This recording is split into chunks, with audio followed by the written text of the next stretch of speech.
What's up, everybody? Welcome to this week's edition of the show, where it's our privilege and our pleasure to show up with you each and every week. And happy May to you. And I don't know how you guys feel, but Andrea and I love spring as one of our favorite seasons of the year. And quite honestly, as we travel, one of our plans is to always extend spring and fall because we just find that those two seasons have the best weather, right? Like nice days, you can get out and do stuff, cool nights. You don't have to run the AC, you don't have to run the heater. So we spend a lot of our time trying to maximize our spring and fall. So I hope your spring's off to a good start. I hope you're enjoying it. And welcome to the show. So with May being here, I want to start with a simple question. And that is this: what happens after you name your dream?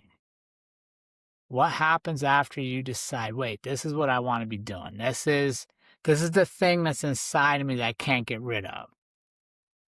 If you remember, last month, kicking off April, we did our Dream Chasers episode, which we talked about rediscovering dreams that maybe life buried, or finally acknowledging the ones that have been whispering to you for years.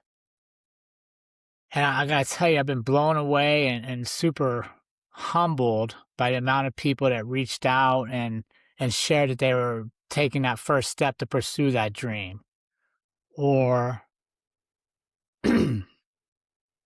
that they're further along in the journey because they realize, like, this is a dream. I'm not going to sacrifice it anymore. I'm not going to put it on the back burner. I'm going to live it.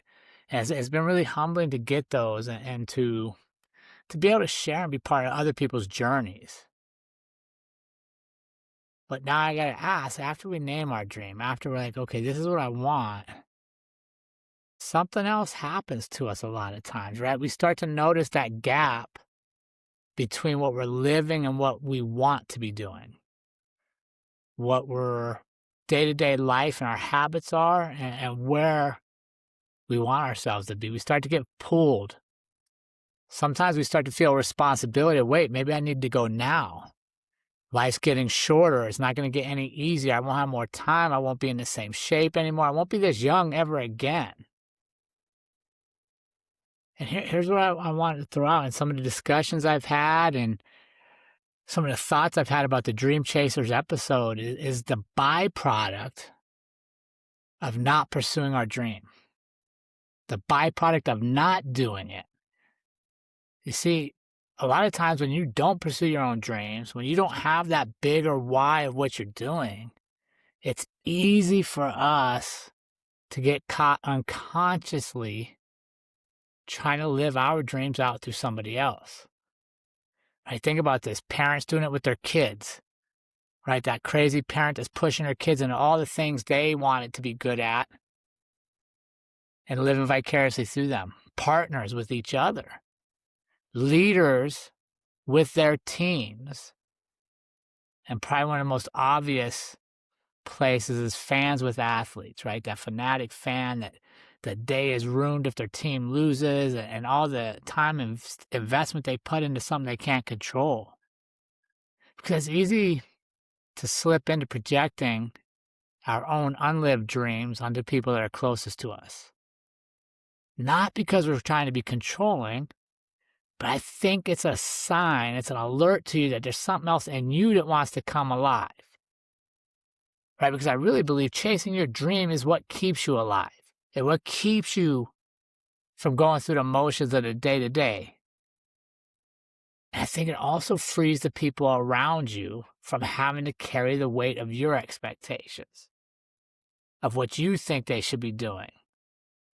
Because a lot of times, if we're focused on our dreams, if I'm focused on putting in the work that I'm supposed to do, I don't have time or energy to tell you what you're supposed to do. I'm just going to appreciate you're doing it.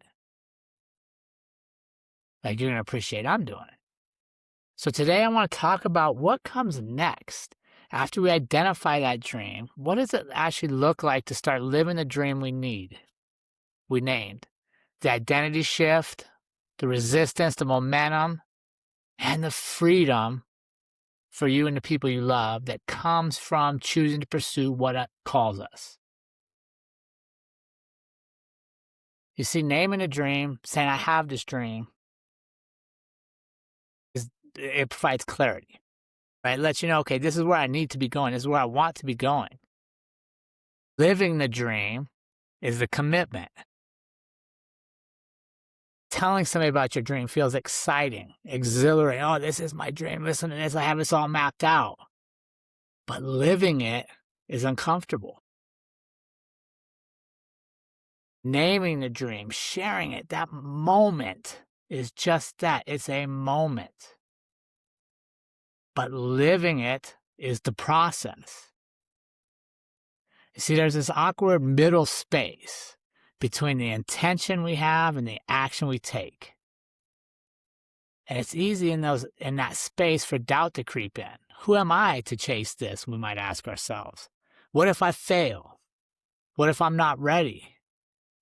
But here's the truth, and moving from naming to acting, is that momentum, I talk about this all the time. I love the word momentum. I love Mo.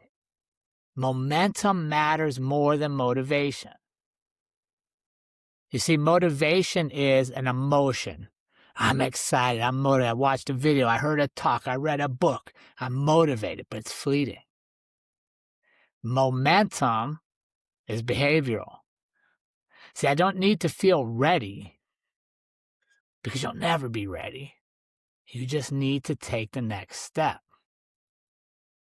And when we take that step, when we get that momentum going, we're going to notice an identity shift.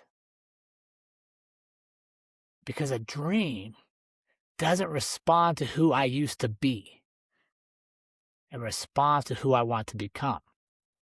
The momentum we're building isn't based on who we were, it's where we're going.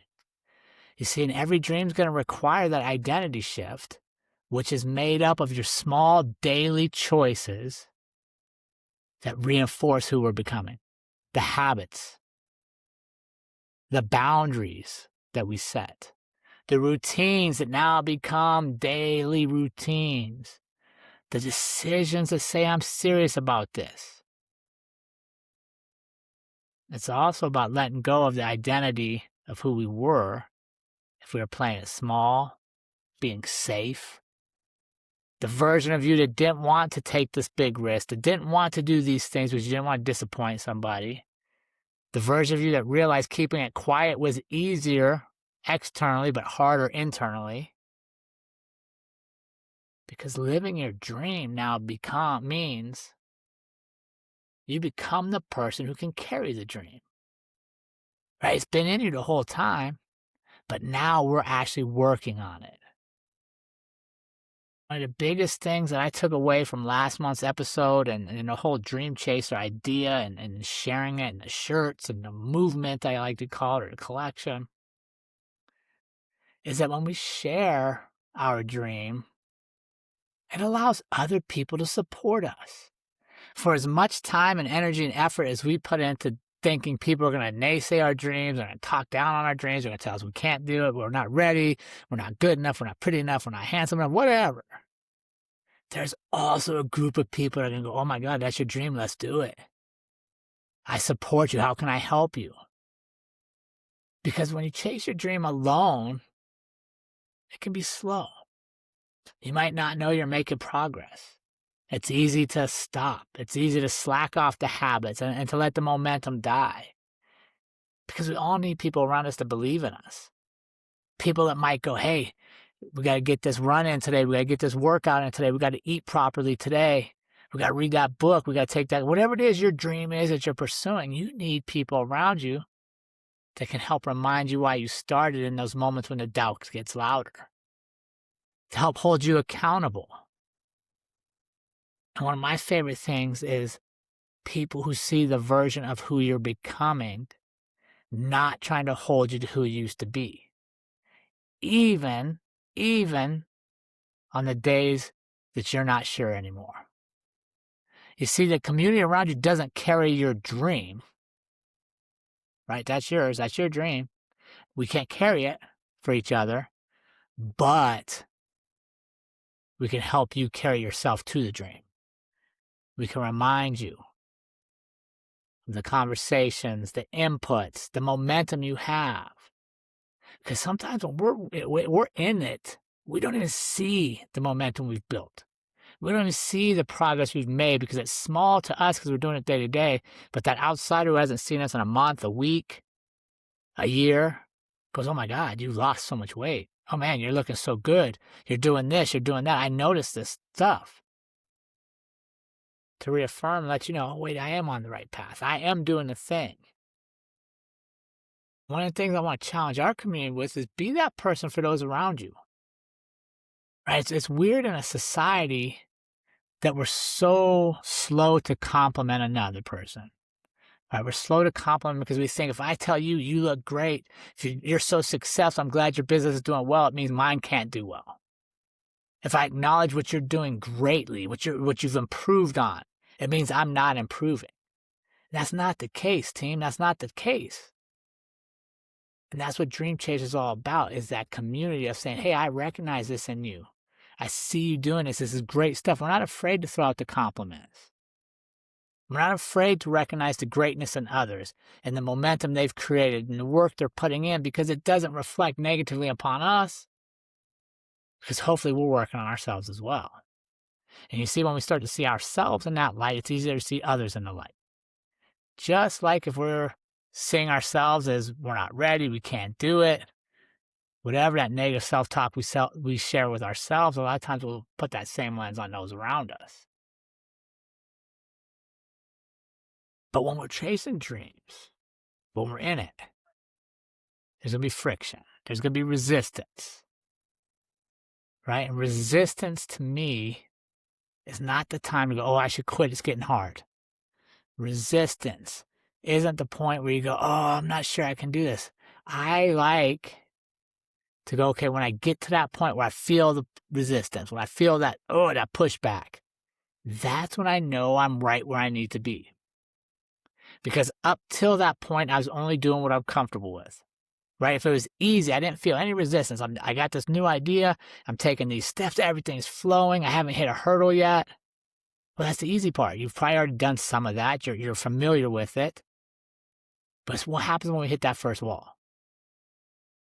I want you to shift your mind. Wait a second. What am I doing this for? Right? That dream, whatever it is we're trying to achieve, whatever it is we're trying to create in our world. And when we hit the hurdle, when we hit the wall, I want you to realize, wait, this is what I've been looking for. I wanted to get here because here is where I start to grow about myself. And that resistance only comes because something matters.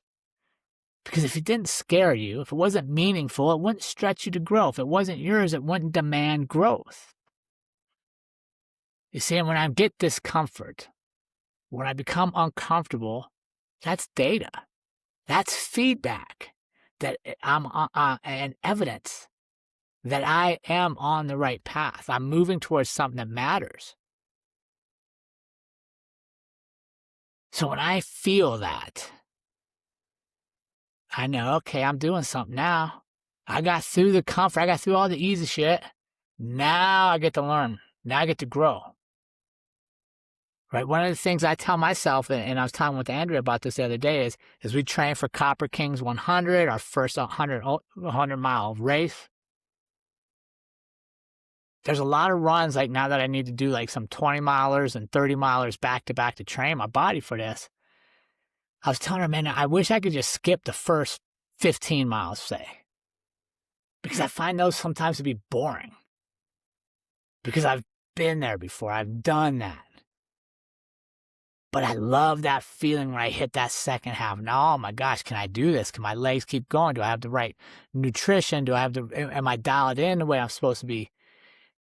But you can't skip first part to get to the back part. You got to enjoy it, right? You got to understand, okay, I need to get to this to get to where I want to go. And when I hit that discomfort, I don't want to feel sorry for myself. I don't want to feel bad for myself. Why am I discomfort? Why am I uncomfortable here? Why is it so hard? Why is it challenging? I go, no, wait a second. This is exactly what I wanted.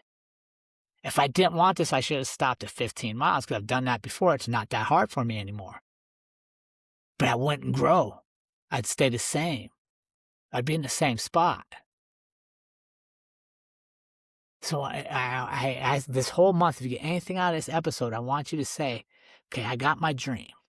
I'm working towards my dream. I'm taking whatever action steps I need to, no matter how small, we're taking steps. We're building momentum. And when I get resistance, resistance is proof and evidence that I'm on the right track. I'm growing. I'm becoming whatever it is I chose to be. So here's what we want to do this month. We want to have one dream. Whatever that dream is we named in April. We want to identify one behavior, daily or weekly, that moves you forward. We want to have one person that we share our progress with, and that we try to be that person for somebody else. Then we will make one commitment, something you're going to do consistently for the next 30 days. Because understand this, small steps compound. Momentum is built through daily actions. It is never found. So I hope you can take that challenge this month and make the month of May, when we go from having dreams to pursuing dreams, to becoming our dreams. And if that aligns with you, check out our Dream Chasers line at our shop. Online, you can see it in the show notes. And grab that Dream Chasers shirt, right? Money goes to charity, but also lets people know around you, wait, I'm chasing dreams, and I'm going to support you chasing your dreams. We'd love to have you on the team. We'd love to support you in your journey. But as I close, I don't want to leave with that. I want to share something personal with you. And it's part of being a dream chaser. But it was an unknown byproduct that I've had to get better at learning throughout my life. Right? Because as someone that dreams big, I hope you understand now, like, you see what I do, and I dream big, and I always believe I'm capable. And I pursue things hard. I don't want to leave them on the table. I gotta tell you, I've had seasons where my pace created pressure for the people around me. I mean, think about that for a second. Because I was dreaming so much and I was wanting to pursue so much, I unintentionally created pressure for people around me. Not intentionally, but because I was so locked in to the growth mode that I didn't stop and recognize and notice who wasn't built for that same speed. Looking back, I could see friendships that faded, not because they weren't good people and because of conflict we couldn't get along, but because I didn't understand that ambition without awareness oftentimes feels like a demand to those around us. I was chasing what called me, but I wasn't always honoring the people who didn't have the same calling or the same passion to pursue them. So as I've grown, studied, and continue to pursue my own dreams, I've learned an important lesson, and that is to balance it with grace. Right? You see, there's two worlds there. We can chase our dreams, support the other people that we know that are chasing their dreams, without imposing any on others. Recognizing that every path has its own pace. None of them are right or wrong. They can just be different. And this hits home for me right now as I'm training for the race, and Trey's doing the run with me, our son. And I'm proud of him for signing up. I'm proud of him for making a commitment to push himself and to share the moment with me, right? To share that journey. I'm excited for him. Also mindful that I don't want my dreams to become his burden or anybody else's. I need to allow space when I dream that the people around me can also have dreams that are different, to pursue their own, not inherit just what I'm doing.